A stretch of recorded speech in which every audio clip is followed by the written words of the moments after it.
Welcome to Aging Gracefully.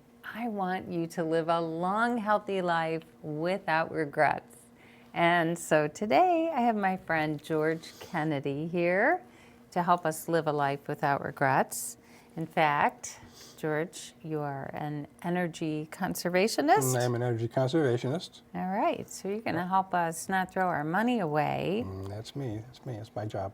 Okay, and then also we can be good to the environment this way as well. Correct. All right. Now, I know you've got a history of working for 40 years.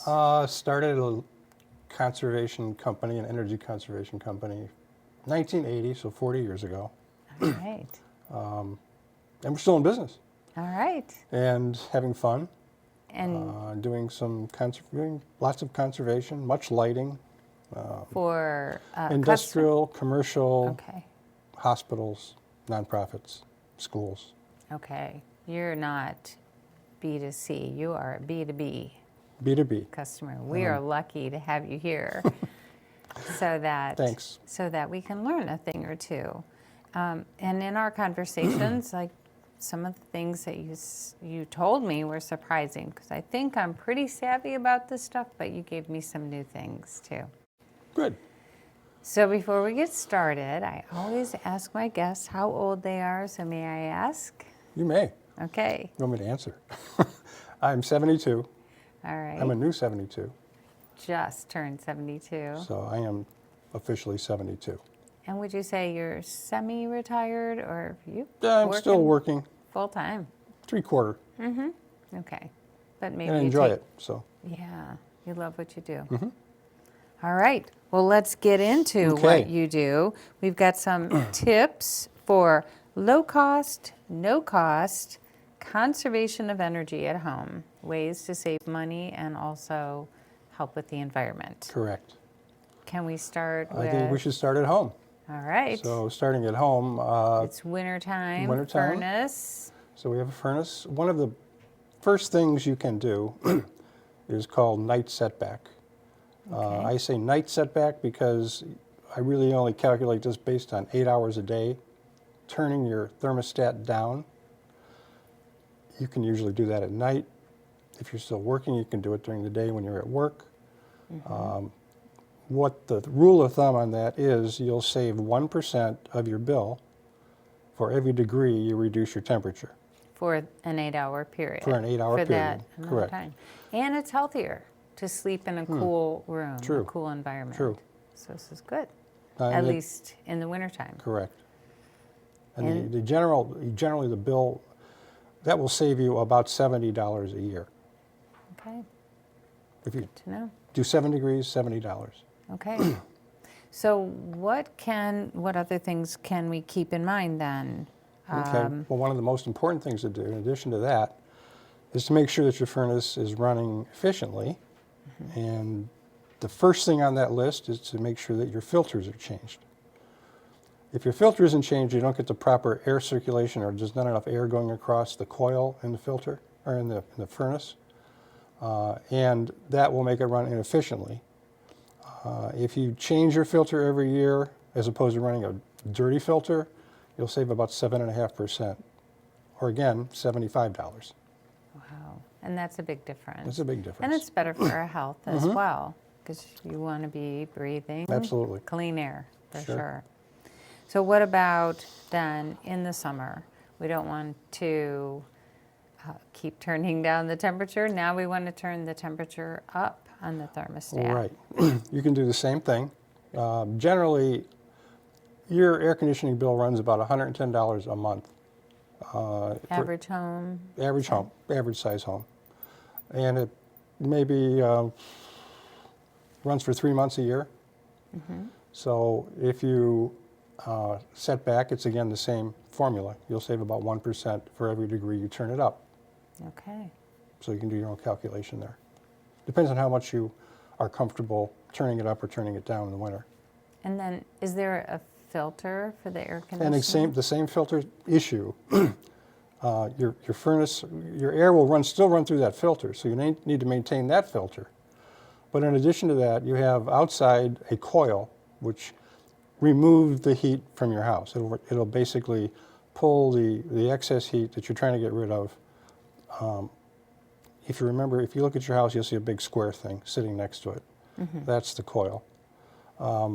What'll happen is you'll get dirt, pollen, grass clippings, leaves will get caught up in that coil, and it's important that that coil is clean and it doesn't have debris, because air is going across that coil and removing that excess heat.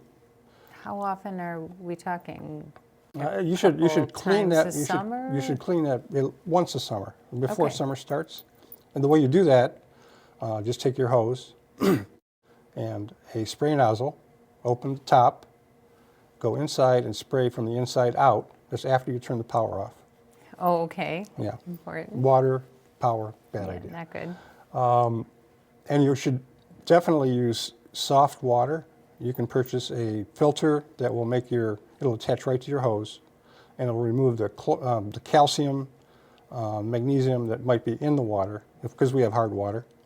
Because what that would do is, if you would spray it and then it would dry, it would leave a film on that coil. And if you do that over a number of years, it'll build up. Now, I'd never heard of this before for an outside spigot until we were talking.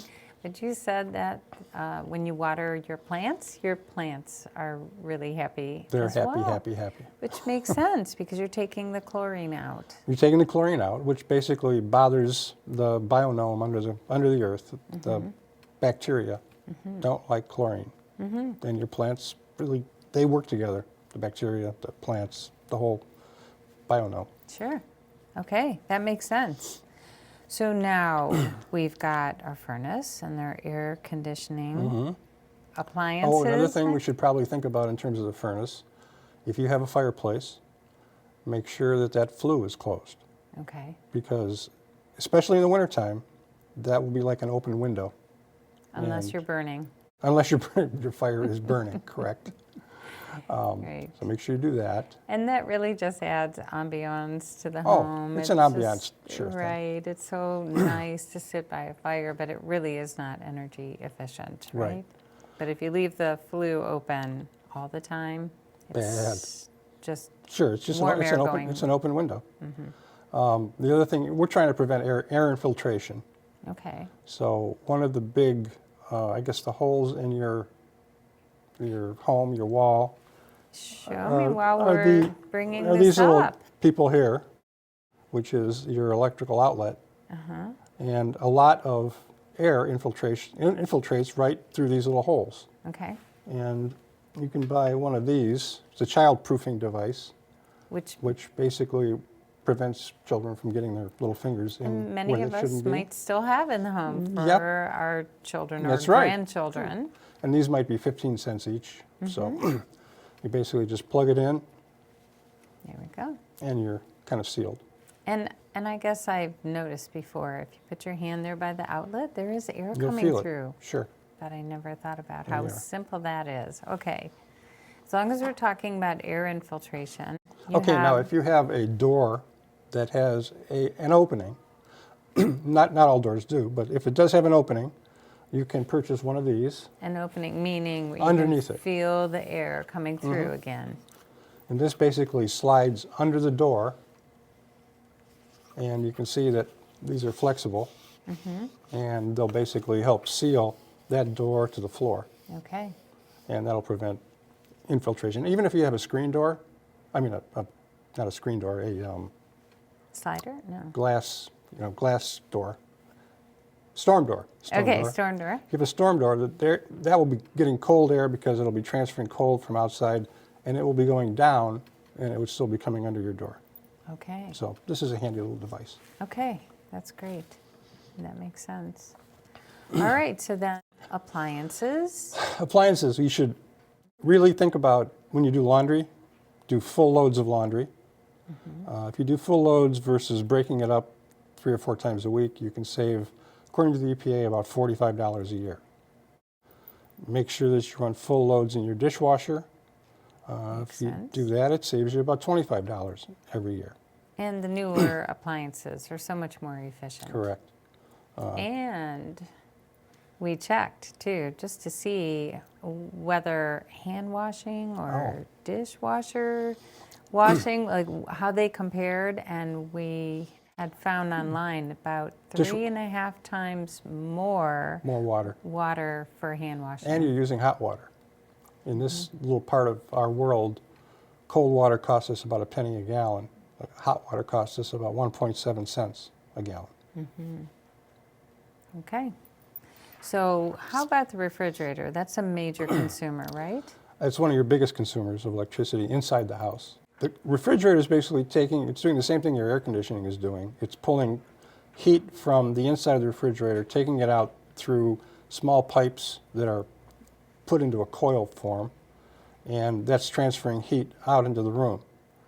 Now, if that is covered with dust bunnies, you're going to have dog hair, cat hair. That's going to prevent the heat transfer into the room, and your refrigerator will work a lot harder, and you'll spend a lot more. So is this behind the refrigerator, underneath? Or some of them both? have them behind on the back panel. Some of them are underneath the refrigerator. And you can use your vacuum. You can use your vacuum. There's a brush that you could buy at, can I say, Home Depot or Lowe's or a large store. A large box store of some sort. And it basically is made to go between those coils, and it'll brush off all that dust, dog hair, cat hair, that kind of thing. And then the other thing you should think about is, I think, if you're cooking in your kitchen, in the summertime, or when you're doing your air conditioning, cook outside, because all the heat use the grill. All the heat that you generate in the house has to be pulled out by that air conditioner. Makes sense. So that's an important thing. And also, if you're cooking, use your smaller appliances as opposed to your big oven. Your big oven, crock pot, microwave oven, small toaster oven. I've been hearing a lot about Instapot. Any of Instapots. those small? Getting more convenient all the time. You'll save, let's see, about 55% of your energy consumption by using a smaller appliance as opposed to the normal size oven. And even if you have the double oven where one is small, use the small one whenever you can, right? Sure. Yep. Okay, that makes sense. Let's see. What about hot water tank? Hot water tank. Yes, I love The hot water this. tank comes to you from the factory set at usually 140 degrees, which is uncomfortable, to say the least. You can burn quickly. Right, with 140 degrees. There's no reason to have it set at 140 degrees. What it does is it radiates heat out into the house more quickly, and it makes a lot more sense to set it at 120 degrees, which is fine for your dishwasher, for your clothes washer, and basically you can reduce the amount of cold water you mix with it when you're taking a shower, washing your hands.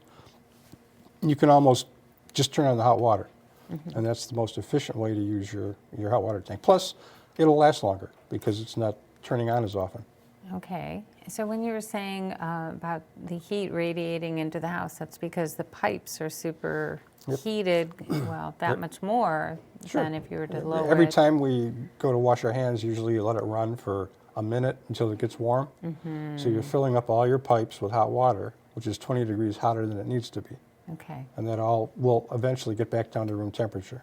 so again, 120 degrees is what you recommend. And I like that also because it is so much safer.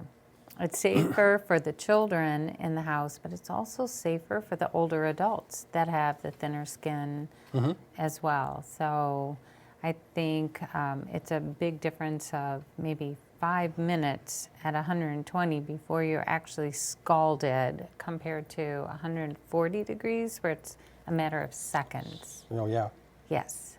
So. That's a big safety issue. Right, so we have safety and environment and money savings there. It's a win-win. Okay. All right, and then we've talked about lighting a little bit. So lighting is probably one of the best ways that you can save energy in your home. The average lighting bill is about $220 a year. Okay.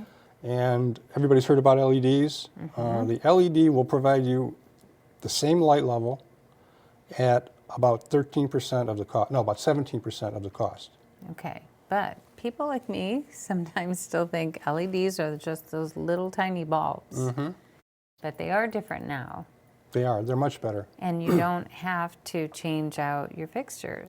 So the cost of an LED bulb is, in this case, this is a $6 bulb. The incandescent bulb is only $1. But you will buy 21 incandescent bulbs before you replace the $6 LED bulb. And I just bought a package this week and found out if you buy in quantity, it's really not so bad. I bought a package of 16 bulbs for $18. There you go. So that's not bad. So what you got here? Okay, this you is... have a meter. We'll do a little demonstration. First of all, I'm going to turn on the LED bulb. And then this is going to tell us what? This is... Or what? Cute. I'm sorry, this is the incandescent. Okay. And I'm going to have to plug it into this rather than that. There we go. All right. And it is using 63 watts of energy, Okay. according to this meter. Oh, I see. Okay. So we have a meter here. It says 63, actually 62.87. Right. Okay. So roughly 63. All right. And you can see it looks, that's the normal incandescent.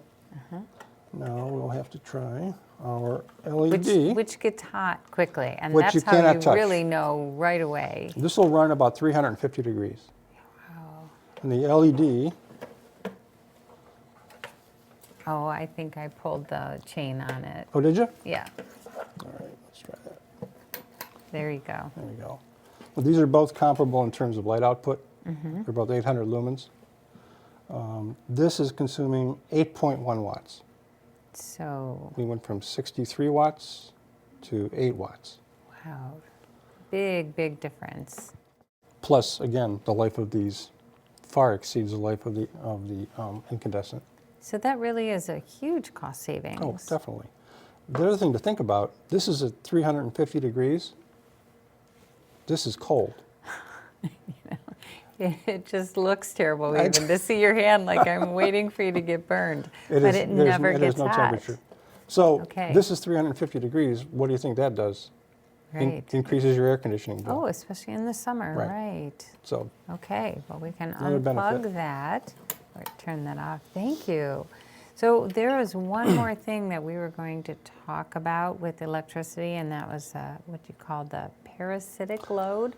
well, parasitic loads are the loads that you don't realize are loads. The television when it's off, your stereo when it's off, your cable box, VCR. I mean, if you have an electric shaver, you have it plugged into a little holder, an automatic or a wine opener, an automatic electric wine opener. Your cell phone, charging your cell phone, that charger stays in the wall. So Those loads consume, you can save 85, the UPA says that you can save about $85 a year by turning those off. Now that sounds like a pain. because you every can't night, really just turn them off. Try to You'd find have them. But you can get a power strip, like with all those little plugs, and you can buy them with a timer. You can set it to basically shut off at midnight, come on at 7 in the morning, so that Okay. your parasitic loads will be off all night. Or if you're someone like me who doesn't watch TV for months at a time, you just unplug it. Yeah, you unplug it, sure. And just keep it off. But parasitic loads are surprisingly expensive. And that makes sense. So to look for that, we might just look around the house in the nighttime for any like little red or blue glowing lights, and those are your telltale signs, They right? are. They are. Okay. Well, this has been wonderful, and we're going to conclude with ageless advice. So, are you ready, George? Maybe? Question is, what is your secret to aging gracefully? Well, I would say you need to get 3 days a week, you need to get a good aerobic workout. Okay. You don't smoke. And you watch Aging Gracefully TV. Great advice. Thank you. And you've got tips for everything. I know. It's amazing. Thank you so much for all this Sure. information. And will you come back another time and we'll talk about water and what we can do with... We can do that. Okay, great. All right. All right. So for my viewers, thank you so much for tuning in.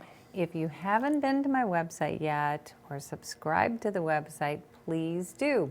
www.aginggracefully.tv. And there you can watch this interview over and over again, plus others like it. And you can read quick to read articles with a whole variety of subjects. Thank you.